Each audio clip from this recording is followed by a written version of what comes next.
We now welcome in Jesse Smith, President of Entertainment Tonight. Thank you for joining us today. You're welcome. First, start off by telling us what it took to get Brett Eldridge here tonight.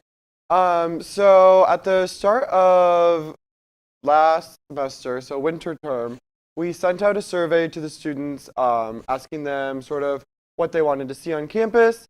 And so we took those results, and Brett Eldridge was the highest vote getter for that.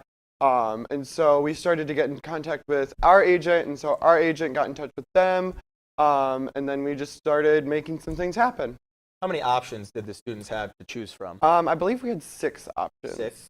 So what does it mean to get someone of Brett Eldridge's status? Obviously, he's had awards before in CMA, newcomer and whatnot. So what does it mean to have him? I was super excited, and country is something that's widely requested by our students. So I was super excited that we could have a popular country act.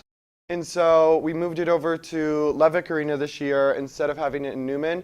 And so we can accommodate more people, and we only have 5 tickets left. So that's super exciting too.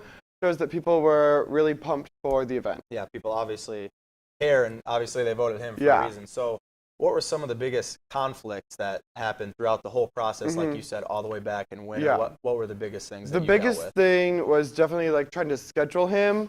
Since he is so popular right now, he's on a much tighter schedule. And so obviously at first we were looking for weekend dates, and that wasn't really an option.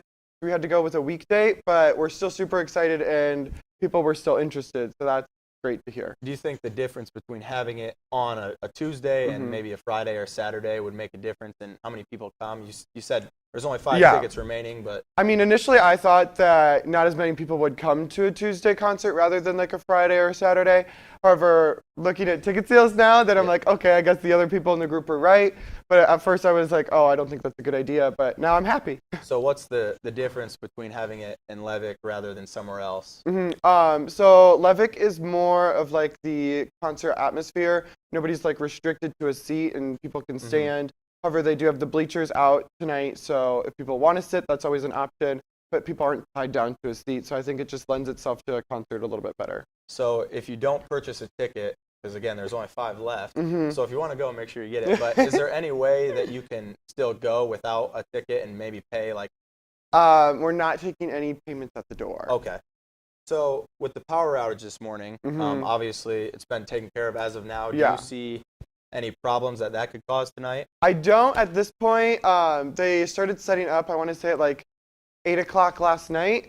And so all of like the stage setup and that sort of thing is done. They put down the new floor. So as far as that's concerned, I don't think the power outage is going to be an issue. When did all that setup begin? I think 8 p.m. last night, and so they worked on it through the night. Okay. Can you just remind people what time that starts tonight, and some of the things I was reading that can't be brought into Levick, and some of those things, those details? So doors open at 7 o'clock, and the concert starts at 8 o'clock. And you can't bring in purses, you can't wear spiked heels, you can't bring any bags, you can't bring alcohol, and no signs are allowed either. And then once you leave the concert venue, you're not allowed to re-enter at all. Okay. So just don't leave. So ETK did a great job of getting Brett Eldridge here. What other events do you guys have going on in the future? Tomorrow night we have movie night at the local Palace Theater. That starts at 10 o'clock, and then we also have Eric O'Shea on Friday night of homecoming. I believe that's the 14th. And then on the 24th, a Monday of October, we have Fall Festival. Alrighty, so thank you, Jesse, for joining us today. Congratulations on what you've accomplished so far with ETK. We'll be right back.